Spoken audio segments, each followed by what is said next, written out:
ഈ തിരഞ്ഞെടുപ്പിൽ നടന്ന ഒരു സഹകരണം, ആ സഹകരണം ഇനി വരുന്ന പഞ്ചായത്ത് തിരഞ്ഞെടുപ്പിലായാലും അടുത്ത നിയമസഭാ തിരഞ്ഞെടുപ്പിലായാലും ഞങ്ങളുടെ ഭാഗത്തുനിന്നുണ്ടാകും എന്ന വെൽഫെയർ പാർട്ടി ഇന്ന് പറയുകയാണ്. നാളെ അതൊന്ന് വിശദമായി പറയുകയും ചെയ്യും. നിലമ്പൂരിലെ അല്ലെങ്കിൽ മലപ്പുറത്തെ സാഹചര്യം, ഇനി അതിലും കൂട്ടി പറയുകയാണ് മലബാറിലെ ഒരു സാഹചര്യം, അങ്ങനെയല്ല മധ്യ തിരുവിതാംകൂറിലേക്കും മധ്യ കേരളത്തിലേക്കുമൊക്കെ വരുന്ന സാഹചര്യം. അപ്പോൾ ഈ പിന്തുണ എന്നുള്ളത് മറ്റൊരു രൂപത്തിലാക്കി വ്യാഖ്യാനിക്കാനും എളുപ്പമാണ്. ഇപ്പോൾ തിരഞ്ഞെടുപ്പിന് ശേഷം, നിലമ്പൂർ ഉപതെരഞ്ഞെടുപ്പിന് ശേഷം പ്രചാരണത്തിൽ പറഞ്ഞ അതേ കാര്യങ്ങൾ പാർട്ടി സെക്രട്ടറി വീണ്ടും പറയുന്നത്, ഈ കാര്യങ്ങൾ ഇനിയും പറഞ്ഞു തുടരും, അത് തന്നെ ഇനി അടുത്ത നിയമസഭാ തെരഞ്ഞെടുപ്പിലും പഞ്ചായത്ത് തെരഞ്ഞെടുപ്പിലും പറയുമെന്നതിൻ്റെ സൂചന കൂടിയാണ്. അത് ഏത് രൂപത്തിലാണ് ഇനി അത് പ്രതിഫലിക്കാൻ പോകുന്നത് ശ്രീ എൻ പി ചെക്കുട്ടി? ഒന്നാമത്തെ കാര്യം, വസ്തുതകളിൽ നിന്ന് വളരെ മാറി നിന്നുകൊണ്ടുള്ള ഒരു വിശകലനമാണ് CPM നടത്തുന്നത്. അതായത് UDFിൻ്റെ വിജയം, കേരളത്തിലെ സമീപകാലത്തുണ്ടായ തെരഞ്ഞെടുപ്പ് വിജയങ്ങൾ വളരെ വളരെ തിളക്കമാർന്നൊരു വിജയമാണ് നിലമ്പൂരിൽ UDFിന് കിട്ടിയിരിക്കുന്നത്. 11,000 വോട്ട് ഇത്രയും കടുത്ത മത്സരത്തിൽ അവർ കിട്ടിയിട്ടുണ്ട്. യഥാർത്ഥത്തിൽ ഭരണവിരുദ്ധ വികാരത്തിൻ്റെ വോട്ടുകൾ ഒന്നിച്ചു വരികയാണെങ്കിൽ പിന്നെ അൻവറിന് കിട്ടിയ വോട്ടും നമ്മൾ അതിൻ്റെ ഭാഗമായിട്ട് കാണണം. അങ്ങനെ നോക്കിയാൽ കേരളത്തിലെ ഭരണത്തിനോടുള്ള വളരെ ശക്തമായിട്ടൊരു യോജിപ്പ്, ഏതാണ്ട് 30,000-ലേറെ വോട്ടുകൾ അവർക്കെതിരായിട്ട് വീണിട്ടുണ്ട്. ആ ഒരു സാഹചര്യത്തിൽ ഈ വിജയത്തിൻ്റെ അടിത്തറ എന്ന് പറയുന്നത് ജമാഅത്തെ ഇസ്ലാമിയുടെ വോട്ടുകളാണ് എന്ന മറ്റുള്ള വ്യാഖ്യാനം വസ്തുതകൾക്ക് നിരക്കുന്നതല്ല. കാരണം എന്താ വെച്ചാൽ ജമാഅത്തെ ഇസ്ലാമി എന്ന് പറയുന്നത് നമ്മൾ ഈ മലബാറിൽ തന്നെ ജീവിക്കുന്ന കൂട്ടരാണ്, മലബാറിലെ രാഷ്ട്രീയം അറിയുന്ന ആളുകളാണ്, മുസ്ലിം സമുദായത്തെ അറിയുന്ന ആളുകളാണ്. ജമാഅത്തെ ഇസ്ലാമി എന്ന് പറയുന്നത് വളരെ മൈനസ്ക്യൂൾ ആയിട്ടുള്ളൊരു മൈനോറിറ്റി സെക്ഷനാണ് യഥാർത്ഥത്തിൽ മുസ്ലിങ്ങൾക്കിടയിൽ. ഏറി വന്നാലും ഒരു 2,000 വോട്ടുകൾ അവർക്ക് ഉണ്ടാക്കാൻ പറ്റുമായിരിക്കും. എനിക്ക് അതുപോലും അവർക്ക് ആ നിലമ്പൂർ മണ്ഡലത്തിൽ അത്രയും പറ്റുമെന്ന് ഞാൻ കരുതുന്നില്ല.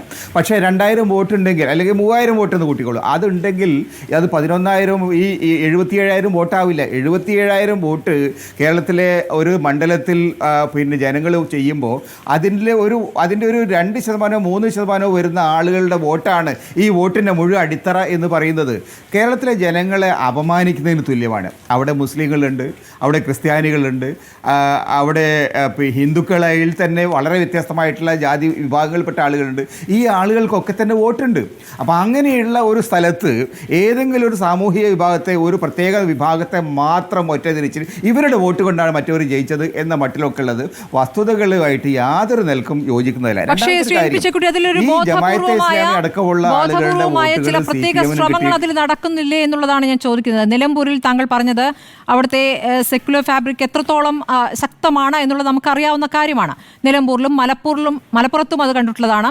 പക്ഷേ അതിനി മധ്യ കേരളത്തിലേക്ക് വരുമ്പോൾ, തിരുവനന്തപുരത്തേക്ക് വരുമ്പോഴൊക്കെ ഇതേ കാര്യങ്ങൾ അവിടെ ആവർത്തിച്ചാൽ അത് ഏത് രൂപത്തിലാണ് അത് പ്രതിഫലിക്കാൻ പോകുന്നത്?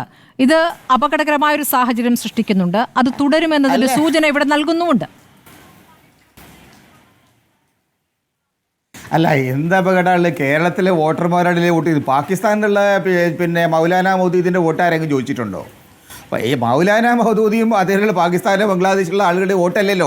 കേരളത്തിലുള്ള മലയാളികളായിട്ടുള്ള കേരളത്തിൽ വോട്ടുള്ള കുറേ ആളുകളോടാണ് വോട്ട് ചോദിക്കുന്നത്. ആ ആളുകൾ പിന്നെ ഏത് പാർട്ടിയായാലും ശരി, ഏത് സമുദായമാണെങ്കിലും ശരി, അവരോട് വോട്ട് ചോദിക്കാനും വോട്ട് വാങ്ങാനുള്ള അവകാശം ജനാധിപത്യത്തിൽ എല്ലാവർക്കും ഉള്ളതാണ്. ഈ ആളുകളൊക്കെ ഇനിയിപ്പോൾ ഇന്ത്യയിലെ പൗരന്മാരല്ല, ഇവർ പാകിസ്ഥാനിൽ പോയിക്കോണം എന്ന് നമുക്ക് പറയാൻ പറ്റുമോ? ആ നിലയിൽ പറയുന്ന ആളുകൾ കേരളത്തിൽ ഉണ്ടാകുമായിരിക്കും, ഇന്ത്യയിൽ ഉണ്ടാകുമായിരിക്കും. ഇവിടെയുള്ള ആളുകൾ ഇങ്ങനെയുള്ള കൂട്ടരൊന്നും ഇവിടെ നിൽക്കേണ്ടതില്ലാന്ന്. പക്ഷേ അതൊന്നും ഒരു ജനാധിപത്യ സമൂഹത്തിൽ നമുക്ക് ആക്സെപ്റ്റബിൾ അല്ല. ഈ നാട്ടിലുള്ള ആളുകൾ, ഇവിടെ ജനിച്ചു വളർന്ന ആളുകൾ, ഇവിടെ വോട്ടവകാശമുള്ള ആളുകൾ, ഈ ആളുകളിൽ നിന്ന് വോട്ട് ചോദിക്കാനും വോട്ട് വാങ്ങാനുമുള്ള അവകാശം നേരത്തെ ഇടതുപക്ഷത്തിനും വോട്ട് കൊടുത്തിട്ടുണ്ട്, ഇപ്പം UDFിനും വോട്ട് കൊടുത്തിട്ടുണ്ട്. ഈ തരത്തിൽ 2 കൂട്ടർക്കും വോട്ട് കൊടുത്ത പാരമ്പര്യവും ജമാഅത്തെ ഇസ്ലാമിക്കുണ്ട്. യഥാർത്ഥത്തിൽ ജമാഅത്തെ ഇസ്ലാമി നിങ്ങൾ നോക്കിയാൽ ആദ്യകാലത്ത് 50-കളിലും 60-കളിലും ഒക്കെ തന്നെ അവർ ജനാധിപത്യ പ്രക്രിയയിൽ തന്നെ പങ്കെടുത്തിരുന്നില്ല. അവർ വോട്ട് ചെയ്തിരുന്നില്ല, അവർ സർക്കാർ ജോലികൾ ഏറ്റെടുത്തിരുന്നില്ല. ആ തരത്തിലുള്ള കൂട്ടർ ഇപ്പോൾ ജനാധിപത്യ പ്രക്രിയയുടെ ഭാഗമായി വന്നിട്ടുണ്ട്. അവർക്ക് താല്പര്യമുള്ള ആളുകൾക്ക് അവരുടെ നിലപാടുകൾക്കനുസരിച്ച് ഭരണത്തെ സംബന്ധിച്ച് അവരുടെ വിലയിരുത്തൽ വോട്ട് ചെയ്യുന്നു. അതിനെ എങ്ങനെയാണ് പിന്നെ തടയാൻ കഴിയുക? അവർ പറയുന്നതനുസരിച്ചാണെങ്കിൽ അവരുടെ ഭരണഘടന മാറി എന്നുകൂടി പറയുന്നുണ്ട്. ഈ ശരീഅത്ത് നടപ്പാക്കുക എന്ന് വെച്ചാൽ ശരീഅത്തിന്റെ മലയാളം നീതി എന്നുള്ളതാണ്. നീതി നടപ്പാക്കാൻ വേണ്ടി നമ്മൾ നിൽക്കുന്നു എന്ന രൂപത്തിലേക്ക് അതിനെ വ്യാഖ്യാനിച്ച് മാറ്റുകയും ചെയ്തിട്ടുണ്ടെന്നാണ് അവരുടെ ഒരു വാദമായി വരുന്നത്. അപ്പോൾ 2019 ഈ ഭരണഘടന പുതുക്കുന്നതിന് മുമ്പ് അതിനു മുമ്പുള്ള പിന്തുണ യഥാർത്ഥത്തിൽ CPM-നാണ് ലഭിച്ചിരുന്നത്. ഈ പറയുന്ന മതരാഷ്ട്രവാദം അവിടെ നിൽക്കുന്ന ഘട്ടത്തിലാണ് CPM-ന് പിന്തുണ ലഭിച്ചിരുന്നത്. ആ പിന്തുണയെ മറക്കുകയും അങ്ങനെ ഒരു സംഭവമേ ഉണ്ടായിട്ടില്ല എന്ന രൂപത്തിൽ അതിനെ വ്യാഖ്യാനിക്കുകയും അന്ന് നടത്തിയ പ്രതികരണങ്ങളെ പോലും ഇപ്പോൾ തള്ളിക്കളഞ്ഞുകൊണ്ടാണ് നിൽക്കുന്നത്. അത് എത്രത്തോളം മുന്നോട്ട് കൊണ്ടുപോകാൻ പറ്റും? ഈ വരുന്ന തിരഞ്ഞെടുപ്പിലും ഇത് തന്നെ പറയുമെന്നുള്ളതാണ് പറഞ്ഞുകൊണ്ടിരിക്കുന്നത്. അത് MP ഗോവിന്ദൻ വിശദീകരിക്കേണ്ട കാര്യമാണ്. കാരണം നമ്മൾ പിന്നെ ഒരു തെരഞ്ഞെടുപ്പിൻ്റെ രാഷ്ട്രീയം മനസ്സിലാക്കിയിട്ടുള്ള ആളുകൾ, കേരളത്തിലെ തെരഞ്ഞെടുപ്പിൻ്റെ ചരിത്രം അറിയുന്ന ആളുകൾക്കറിയാം, ജമായത്തെ ഇസ്ലാമി എന്ന് പറയുന്ന പ്രസ്ഥാനം നേരത്തെ അവർ വ്യക്തികളെ നോക്കിയിട്ടായിരുന്നു അവർ വോട്ട് കൊടുത്തത്. ആദ്യകാലത്ത് അവർ വോട്ടേ ചെയ്തിരുന്നില്ല. പിന്നീട് വോട്ട് ചെയ്യാൻ തുടങ്ങിയ സമയത്ത് അവർ മൂല്യങ്ങളുടെ അടിസ്ഥാനത്തിലുള്ള സ്ഥാനാർത്ഥികളെ മൂല്യാടിസ്ഥാനത്തിൽ വിലയിരുത്തിക്കൊണ്ട് ചിലപ്പോൾ ഇടതുപക്ഷക്കാർക്ക് കൊടുക്കും, ചിലപ്പോൾ UDFകാർക്ക് കൊടുക്കും. ആ തരത്തിലുള്ളൊരു സമീപനം അവർക്കുണ്ടായിരുന്നു. പിന്നീടാണ് അവർ മുന്നണികൾക്ക് അനുകൂലമായി, രാഷ്ട്രീയ പ്രസ്ഥാനങ്ങൾക്ക് അനുകൂലമായ നിലപാടുകൾ മാറ്റിയത്. അപ്പോൾ ഈ തരത്തിൽ ഇടതുപക്ഷത്തിന് വോട്ട് കിട്ടിയിരുന്നു, ഇടതുപക്ഷത്തിന് അവർ അംഗീകരിച്ചിരുന്നു, ഇടതുപക്ഷത്തിന് പിന്തുണ കൊടുത്തിരുന്നു. ഇടതുപക്ഷത്തിൻ്റെ ആളുകൾ, കോടിയേരി അടക്കമുള്ള ആളുകൾ അവരോട് ചർച്ച ചെയ്തിട്ടുണ്ട്, അവർക്ക് വോട്ട് വാങ്ങിയിട്ടുണ്ട്. ഇത് ജമായത്തുകാർ പറഞ്ഞത് മാത്രമല്ല, ഇത് പത്രപ്രവർത്തനം നടത്തിയിട്ടുള്ള എല്ലാവർക്കും അറിയാം. ഇടതുപക്ഷവുമായിട്ട് ജമായത്തെ ഇസ്ലാമിയുടെ നേതാക്കൾ പലതവണ ചർച്ച നടത്തിയിട്ടുണ്ട്. അത്തരത്തിലുള്ള ബന്ധങ്ങൾ അവർ സ്ഥാപിച്ചിട്ടുണ്ട്. ഇതൊക്കെ കേരള രാഷ്ട്രീയത്തിൽ സംഭവിക്കുന്നതാണ്. അത് തെറ്റാണെന്ന് എനിക്ക് അഭിപ്രായമില്ല. കാരണം കേരളത്തിൽ വോട്ടുള്ള ആളെ സംബന്ധിച്ചിടത്തോളം കേരളത്തിൽ വോട്ടുള്ള ആളോട് വോട്ട് ചോദിക്കാനും വാങ്ങാനുമുള്ള അവകാശം എല്ലാ പാർട്ടിക്കുണ്ട്. ഇതിനപ്പുറത്തേക്ക് വേറെ ഒന്നും. കാരണം അവരിപ്പോൾ ഇസ്ലാമിക ഭരണം സ്ഥാപിക്കാനാണെങ്കിൽ ഇസ്ലാമിക ഭരണം സ്ഥാപിക്കാൻ അവർ പറയട്ടെ.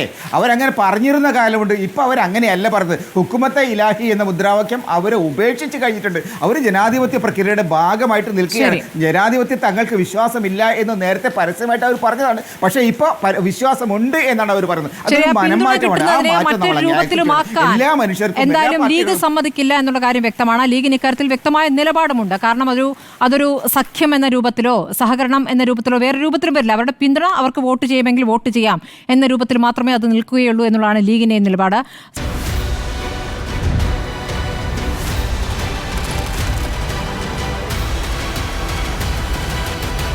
ഡിബേറ്റ് വിത്ത് സ്മൃതി പരുത്തിക്കാട്.